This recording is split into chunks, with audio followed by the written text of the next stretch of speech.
Bonjour Florent, je suis avec Renaud, Solidarité Internationale et sur Rock en Seine 2014. Renaud, que se passe-t-il sur le stand? Eh bien écoute, c'est la première fois là qu'on participe à Rock en Seine. Grâce à un partenariat, on a été invité gracieusement pour parler aux festivaliers d'accès à l'eau potable et d'action humanitaire. Comment on leur parle de tout ça? C'est grâce à un partenariat qu'on a avec EcoCup. EcoCup, c'est la société qui commercialise les verres en plastique qu'on a quand on va chercher une boisson dans un des brasseurs du festival. Et l'idée, c'est que les gens ils ont le choix, soit ils gardent le verre parce que c'est des jolis objets esthétiques, soit ils le rendent à la consigne contre leur 1 euro, ou soit ils le donnent à Solidarité Internationale, et ça fait une journée d'eau potable pour une personne dans le monde. Est-ce que vous avez reçu beaucoup de verres pour le moment? Première journée, grosse journée de sensibilisation des festivaliers, on a fait 600 et quelques verres. Et hier, le réflexe commence à rentrer déjà chez les festivaliers, puisqu'on a eu 1680 verres exactement. Voilà. Donc ça commence à faire pas mal de journées d'eau potable. Et l'idée, c'est qu'aujourd'hui, je pense qu'on en fera encore plus, parce qu'en plus, la fin du festival, les gens, ils auront consommé pas mal, ils auront pas mal de verres dans les poches. Et même s'ils veulent en garder en souvenir chez eux, il y aura bien un ou deux qui fileront en solidarité. Il y a, je crois, 100 000 personnes qui participent à Rock en Seine, quelque chose comme ça. Hein, donc ça représente du monde.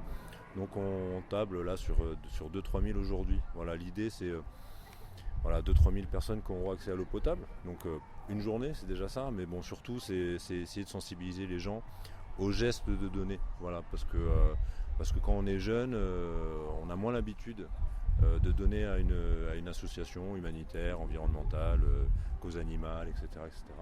Et l'idée, c'est d'habituer déjà les tout jeunes, les moins jeunes à donner. Voilà. Là, c'est symbolique, mais c'est un joli geste. Et puis ça fait parler de l'association. On est une association humanitaire qui intervenons dans 19 pays aujourd'hui. Des pays où à 75% il y a des conflits. Voilà. Donc ça va être l'Afghanistan, ça va être la Syrie, ça va être le Liban, ça va être la Centrafrique, le Sud-Soudan. Donc voilà, que des pays où il est difficile de vivre.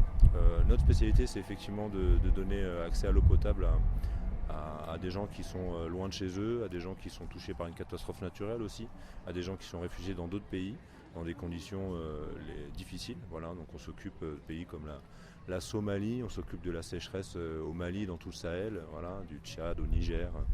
Voilà, on est depuis longtemps maintenant en Afghanistan, puisqu'on est né là-bas, il y a presque 35 ans.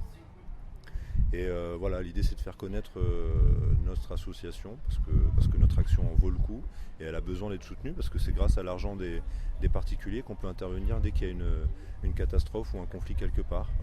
Le dernier en date, c'est les Philippines. 8 novembre, typhon, des villes rasées. Et nous, le 11 ou le 12, on est déjà sur place à distribuer de l'eau potable. Et l'eau potable qu'on distribue, c'est l'argent des particuliers, donc de vous et moi. Donc voilà, et donc avec 1 euro, on peut déjà faire quelque chose. Donc voilà, d'où le geste symbolique et l'action qui en découle, elle est importante. 93,6%, si je m'abuse, de notre budget part sur le terrain au bénéfice des gens qui sont touchés par un conflit ou une catastrophe naturelle. Donc ça veut dire que là, typiquement, on met un gobelet, on fait vraiment quelque chose pour quelqu'un dans le monde et qui en a besoin. L'accès à l'eau potable, c'est un thème d'avenir également. D'avenir, je pense, oui, il y a des zones où l'eau se raréfie. Voilà, donc on est dans ces zones-là, typiquement la Somalie, typiquement le Sahel ou la Corne de l'Afrique. Voilà, c'est des régions où les sécheresses se multiplient. On a toujours eu, mais elles étaient espacées de plusieurs années. Aujourd'hui, on voit que les sécheresses, il y en a 2, 3, 4 consécutives. Donc les gens ont de plus en plus de difficultés à y faire face. Voilà. L'accès à l'eau potable, c'est aussi l'accès à une eau propre. Voilà. Et ça, c'est déjà un problème qui touche la moitié de la planète. La moitié de la planète n'a pas accès à une eau véritablement potable près de chez eux, voilà, qui ne les empêche pas de travailler, d'aller à l'école, etc. Ou d'être victime de violences aussi, parce qu'on s'éloigne, surtout quand on est une femme notamment. Donc nous, on agit surtout dans ces régions-là. Voilà. L'eau est à l'origine de la première cause de mortalité au monde, on ne le sait pas. Voilà, c'est une donnée que peu de gens sachent. On a fait un sondage il y a quelques années, il y avait à peine 2% des gens qui étaient interrogés qui disaient instantanément l'eau. Voilà. Pourquoi on meurt de l'eau ? Parce qu'on en meurt parce qu'il y elle est contaminée. Alors c'est le choléra, voilà, c'est des maladies plus classiques comme la diarrhée. Voilà, chez les moins de 5 ans, c'est la première cause de mortalité. Donc vous imaginez un peu la douleur et le drame que c'est. Parce qu'on a tous, nous, pays occidentaux, 99% en France, par exemple, a accès à l'eau potable chez lui. Voilà, il en reste quelques-uns encore. Hein. Il y a des régions en France où on n'a pas tout le temps de l'eau potable. Et on a du mal à s'imaginer que la moitié de la planète n'a pas accès à l'eau potable. Et l'accès à l'eau potable, dedans, il y a aussi l'hygiène et l'assainissement. L'hygiène, c'est vivre dans des conditions d'hygiène qui vous permettent de vous protéger de maladies. Et l'assainissement, c'est le simple fait d'avoir des toilettes. Idem, moins de la moitié de la population mondiale a accès à des toilettes propres chez lui.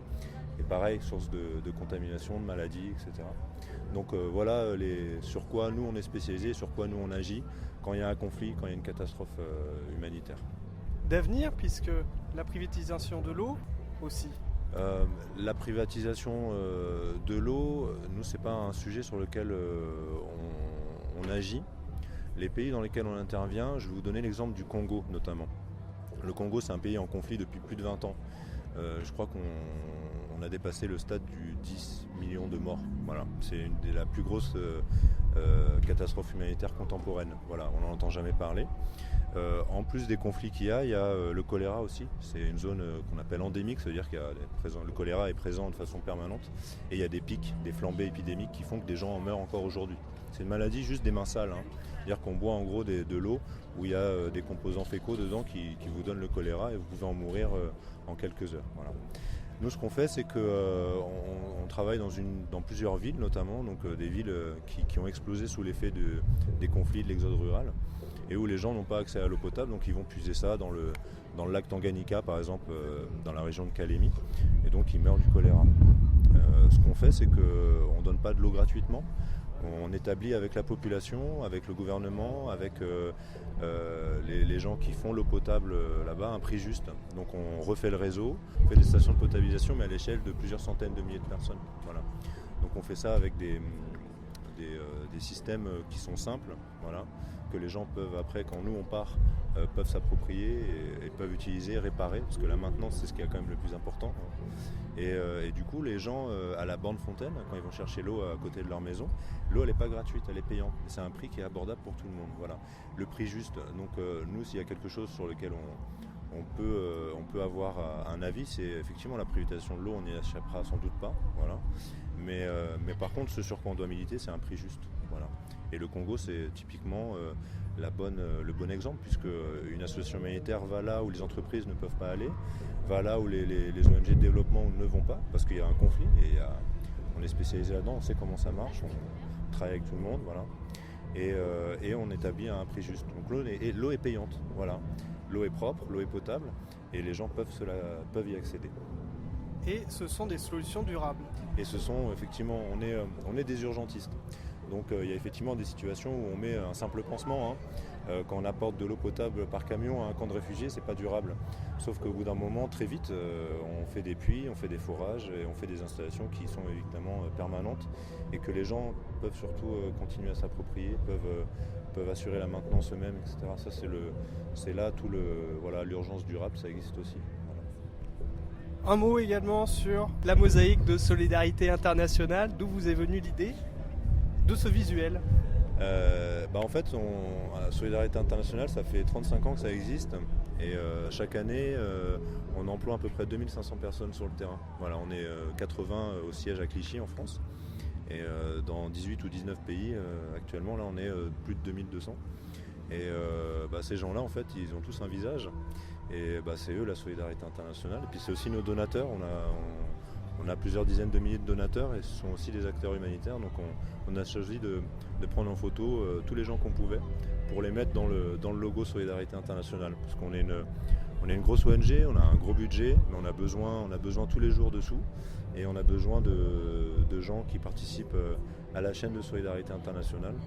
Et donc voilà, c'est tous ces humains-là qui forment une grande chaîne, une belle mosaïque et qui font que chaque jour il y a des gens qui peuvent accéder à l'eau potable, qui peuvent avoir un abri, qui peuvent mettre leurs enfants à l'abri du besoin en nourriture, etc. Voilà. Merci beaucoup pour cette interview. Merci à vous.